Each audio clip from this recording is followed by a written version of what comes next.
Your Worship, Councillors, I would first like to acknowledge that this meeting is taking place on the unceded traditional and ancestral lands of the Musqueam people.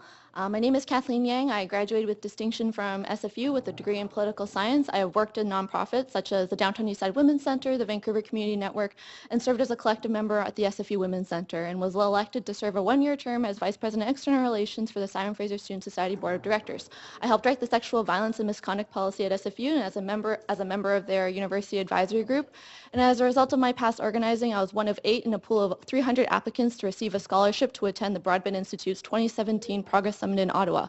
I am also sometimes a youth panelist for CBC Radio's On the Coast and was even a former participant of the Vision Next Young Leaders Fellowship Program.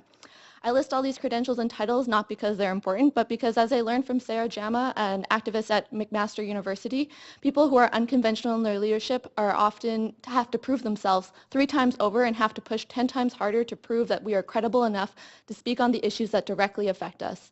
Full disclosure that while I practically grew up in East Vancouver, attending elementary school here and spending the majority of my time at my maternal grandmother's, my popos, I am also from Coquitlam and transited for over an hour to be here to add my voice to opposition to the 105 Keefer application. I speak on behalf of my grandmother who continues to rely on the community of Chinatown and to honor my late relatives who came to Vancouver in the 1930s and 1960s to escape poverty and repressive governments. I urge you to think creatively and to be open to doing things differently and explore other options when it comes to this application. We all know that governments have tough decisions to make, but with political will and resources, we know that the City of Vancouver has the unique capacity to do incredible things. I look to the example specifically of safe injection sites. This was a project put forward by community members and I am sure was deemed beyond your jurisdiction when the initiative came to your table. But a second safe But today, a second, or I guess yes, in the past couple of days, a second safe injection site has been approved for 528 Powell Street, and Insight today is renowned across the world as one of the most innovative approaches to addressing the overdose crisis. As elected officials, you have been given the privilege and the responsibility to serve and protect the public interest, and I do not believe 105 Keefer is in the public's best interest. I have also submitted a lengthier written submission that further outlines my arguments, my recommendations, in reference to the City of Vancouver's, I will be submitting a lengthier written submission that further outlines my arguments and recommendations, and I also will reference the City of Vancouver's 2005 Housing Plan for the Downtown East Side, the Downtown East Side Plan, and the 2012 Chinatown Neighborhood Plan and Economic Revitalization Strategy, as this application seems to contradict many of the objectives and recommendations put forward in these plans.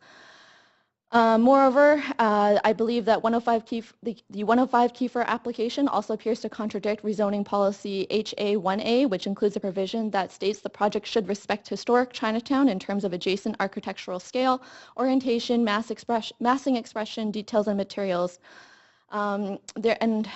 I echo the concerns that we are repeating history by contributing to the erasure of communities of color, as we did with Indigenous nations with colonization, as we did with Hogan's Alley in the 1930s and 1970s, and as we did with Japantown following the internment and the government confiscation of Japanese-owned properties. Much of what I believe has already also been said over the course of the last 2 days, and I'm sure will be included in my written submission, so I will close with another loose paraphrase from Sarah Jama that the answer isn't to move forward with tokenism by propping people up. The answer is to give people the tools to prop themselves up.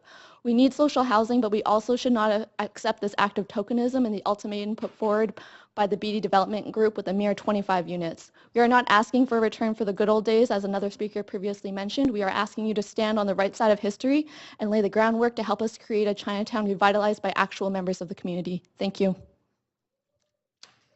All right, thank you very much.